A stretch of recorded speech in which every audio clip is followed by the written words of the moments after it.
काय आयुष नाराज दिसतोय?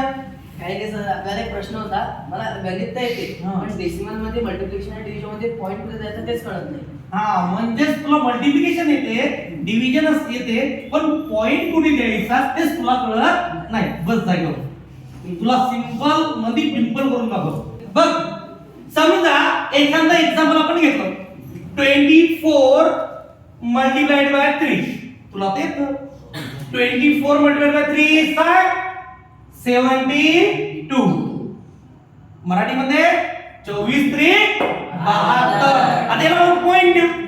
ओके समजा 0.024 मल्टिप्लाइड बाय 0.03. समजलं तुला? हो. Okay 0.024 multiplied by 0.03. तुला माहिती आहे 24 3 चा 72. आता मला सांग पॉइंट नंतर किती नंबर आहेत, किती अंक आहेत? 3. 1 2 3. किती लिहिली तर 3. आता पॉइंट नंतर इथे किती अंक आहेत? 2. या दोघांची कर बेरीज ऍडिशन. 3 + 2 5. किती झाले आपले? 5. आता काय करशील इथून 5 नंबर काउंट कर. म्हणजे काय आला 1 2 3 4 5. समजलं? हो. म्हणजेच काय 0.2 मल्टिप्लाइड बाय 0.3. 2 3 चा 6. 2 3 चा 6. हा एक आणि हा एक किती झाले? 2.